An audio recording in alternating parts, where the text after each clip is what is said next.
So this setup that you're seeing is what we had to do to get 3090s and SLI functional this early in the game. 3090s and SLI turns out not so simple to set up right now. There's a number of various issues we ran into, like the SLI fingers on the cards not lining up. It's not standardized, so they're in slightly different places on different boards, and not just vertically this time either, but also horizontally on the board. And also, the limitations for SLI these days are more strict than ever, as NVIDIA has officially dropped SLI support going forward. And so now only things with explicit multi-GPU support or MGPU support will actually run 2 cards.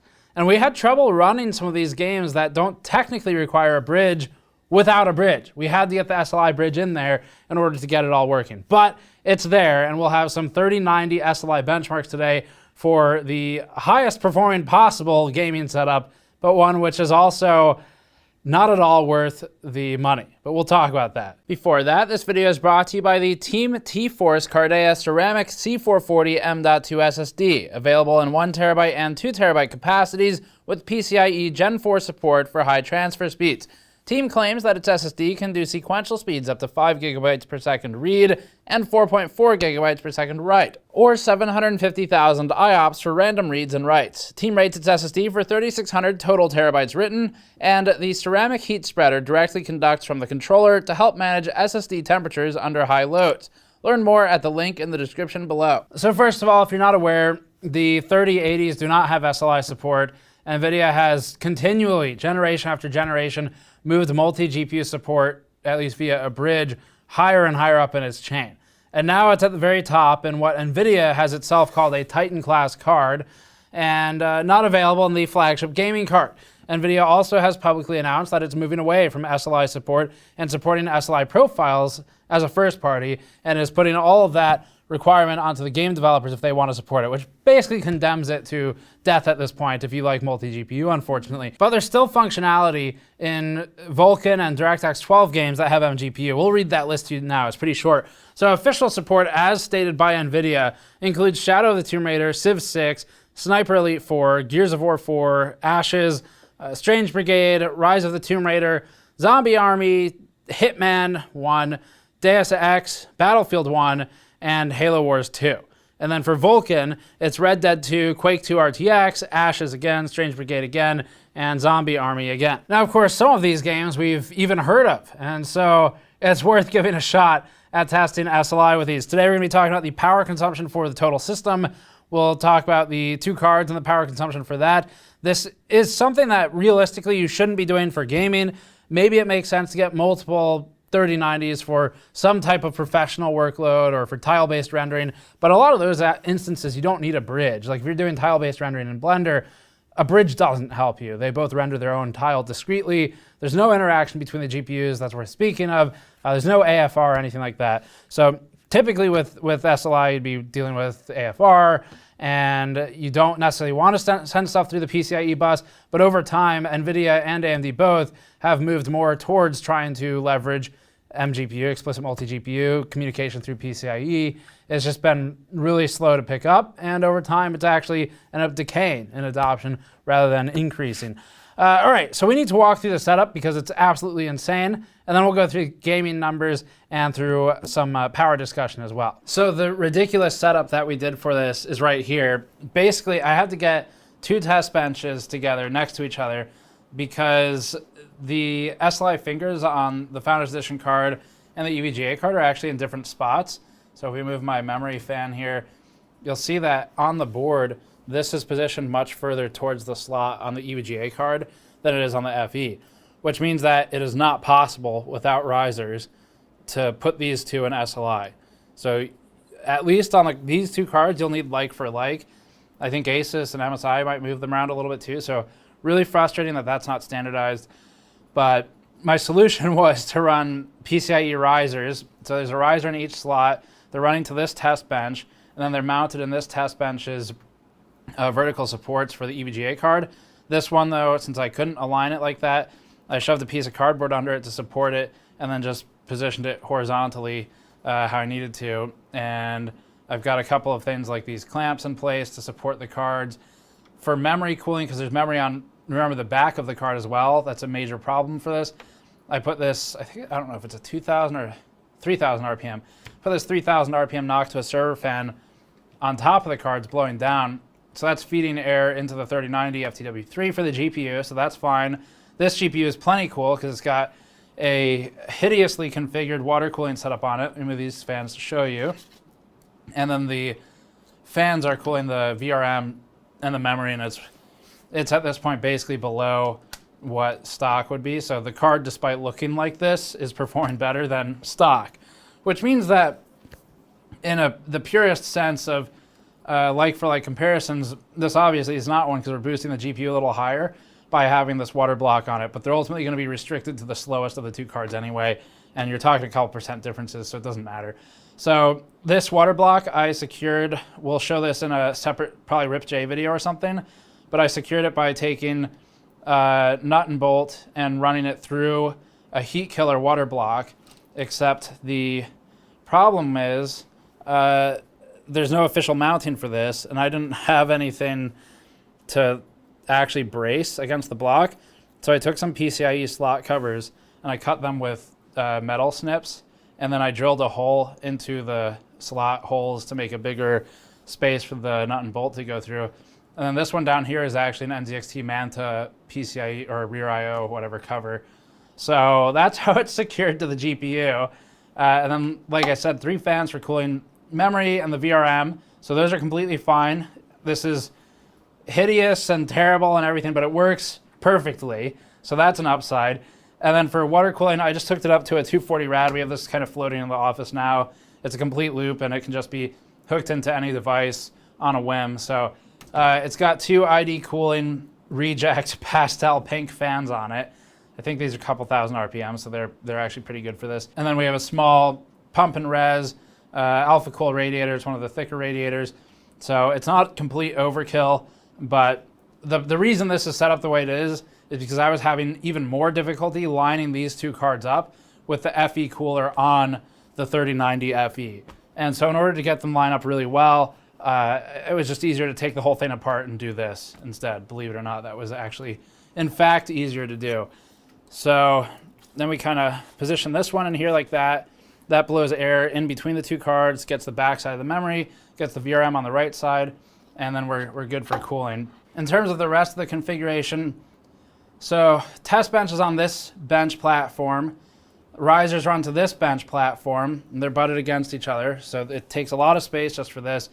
And then for the fans, I've got them plugged into this fan controller because they were, some of the stuff over here was too far away to reach that bench. And we turn it all on, it's very loud and very annoying. And that's the system running, and everything works. And the SLI bridge, this fan is so dangerous. The SLI bridge is right there. So you can see again that the link's not aligned, and so I had to do all this stuff just to align it. Now this is PCIe Gen 3, but that didn't really matter in our testing previously. However, it is a riser. Between those 2 things, I'd expect maybe 1 to 3% offset for performance versus if it were slotted. So we're going to see bigger differences, though, offset by having a water cooler on it. End of the day, we're within a couple percentage points of what it would be in a real-world setup if you could even do such a setup. Okay, and then if we open GPU-Z on the system, we do have 2 different GPUs. So down here, you can see there are 2, and I've got one showing on each feed. So like for example, this one is reading 30 degrees Celsius or so. This one's reading about 24. I think that's the water cooled one. This does not show memory or VRM temperatures, but those are both fine. We checked it externally and they're not even close to TJ Maxx. So everything's working. And then if you go into control panel for NVIDIA, let's move this over here. The control panel in configure SLI has the maximize SLI performance option. It does not have this without the bridge. And then it's got both cards detected.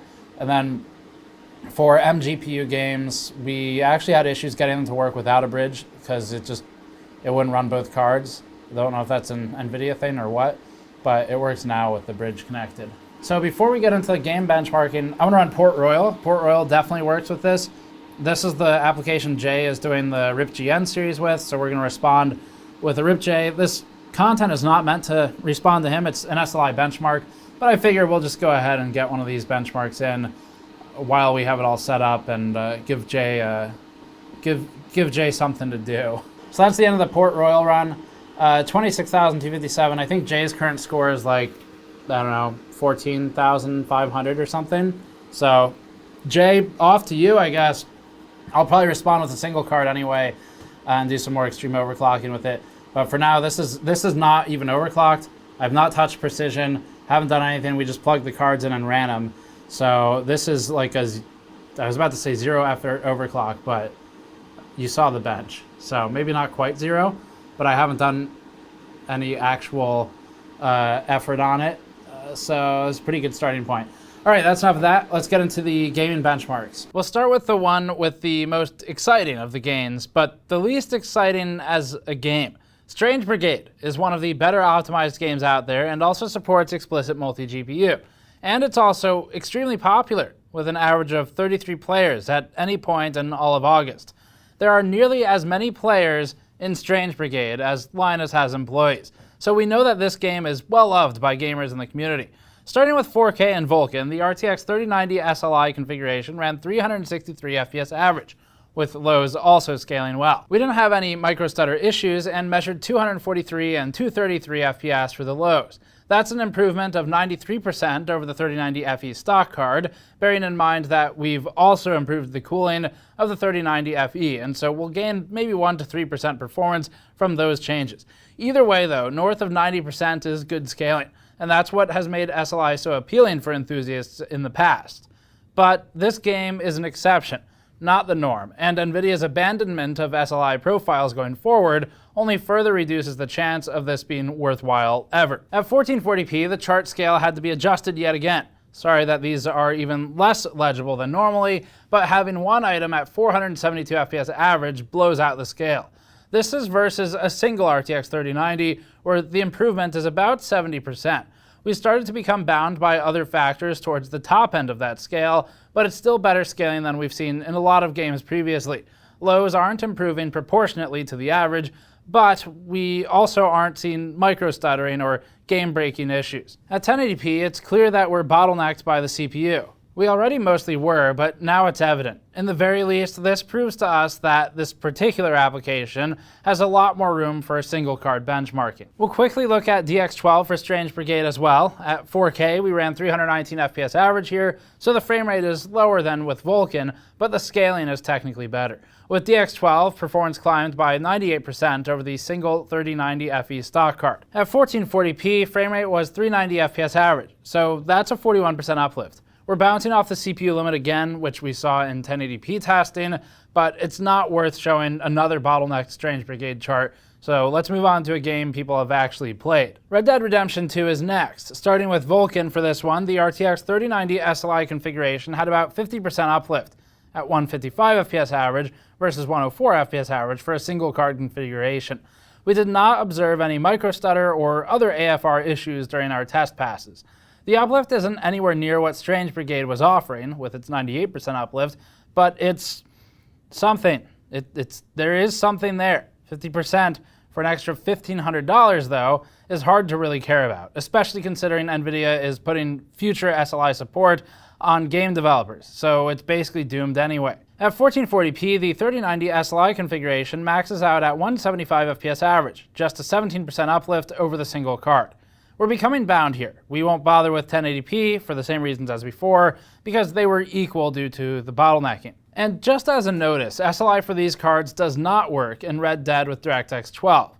In this chart, that's clear. The cards are even, and the SLI config technically dropped a few frames occasionally from other potential issues in the test setup, but we can't imagine what those might possibly be considering how sound the setup was. Hitman is apparently supported, but Hitman 2 does not seem to be supported. The SLI and non-SLI performance was about the same, so there's no scaling to speak of, and we'll have to move along from this one and express our great disappointment and lengthy prose at another time that we can't play Hitman 2 with SLI. For Shadow of the Tomb Raider, testing positioned the SLI RTX 3090s at 167 FPS average, with lows also getting uplifted from the second card.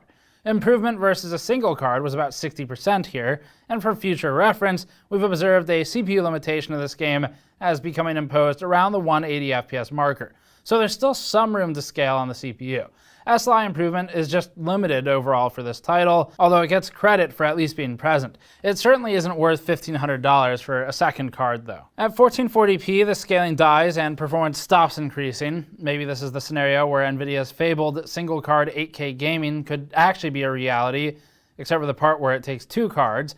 But this is starting to look like almost everything except 4K and higher would be limited by an SLI 3090 setup to really no one's surprise. It's just, again, the limited list of games and the lack of future official support from NVIDIA on SLI makes it tough to justify for things outside of workstation applications. Quake 2 RTX is last. This is on Vulkan and is fully path traced, making it an interesting title for determining performance scaling for the new RT cores, but we talked about that in the review previously. At 4K, the frame rate ran 67 FPS average, an improvement of 70.5% over the RTX 3090 single card, but with no improvement in the 0.1% lows. This isn't as much scaling as we've seen elsewhere, but it's still better than Tomb Raider and Red Dead. We didn't visually see any severe micro stuttering, but the lows are also not anywhere near where we'd like to see them for this title. 1440p had the SLI configuration at 137 FPS average, with 0.1% lows dipping below the single card. That's a 62% improvement over one card at 1440p. Finally, at 1080p, we saw a 216 FPS average, with lows below the single card level once again. 216 has the SLI configuration about 53% over the single card. If you want to revive a competitive Quake career, but with RTX enabled, this would help do it. So for power consumption, we didn't make new charts for this, but we'll pop up one of the firmware charts from our 3090 review, and you can see single card power consumption here. Multi-card is just going to scale linearly because this is only one card. This number does not show total system power draw, so you can just increase this exactly linearly, multiply it for how many cards you have. Assuming all are under the same workload, it will scale. So if you have a 500 watt draw or a 400 watt draw, it'll be 1,000 or 800 watts for just the cards. For total system power consumption, just for fun, we tested that system that now needs 2 test benches to run, and total system was 360 watts idle, and it was 941 watts total system under a Port Royal load. So that bench is not our competitive overclocking bench. It's only in air quotes here, 10700K. It's at 5.1 gigahertz. That's fine for GPU reviews. The reason we use a 107 is because we don't need it for other things. But for competitive overclocking, we use a 109KF or something like that. So your power consumption may go up in a scenario like that. But just shy of 1,000 watts is quite a high power consumption, and most of that's GPU because that was in a Port Royal workload. So that's it for the testing. Obviously, this was done because we could, because it's interesting, it's fun, interesting to see how the stuff scales. Unfortunately, multi-GPU is all but dead at this point, and there's a lot of appeal to it. Even NVIDIA and AMD can see appeal because they sell more cards to the same people, even if you're able to beat the higher end card with 2 lower end ones. But the support is just lacking, and supporting games and drivers has been questionable at best. A lot of the times the best support has come through community-made profiles, and then, I mean, it's not a great system to have to rely on community for stuff like that. So it was an interesting test, but this is not a configuration we'd recommend, obviously, for gaming, because you're limited to that list of games we read earlier, and that's about it. NVIDIA has the official list on its website if you're curious. Again, a lot of these games, if not all of them, a good amount of them should work through the PCIe slot. We were having trouble getting that working for some reason, not really sure why, but with the bridge it did work, and we were able to enable SLI and run it in the games as expected. So Strange Brigade, 100% scaling is pretty neat, 98% with DX12, 93 or so with Vulkan, but that's about the best we saw. So that's it for this one. Thanks for watching. Subscribe for more. You can go to store.gamersaccess.net or patreon.com/gamersnexus to help us out directly, and we'll see you all next time.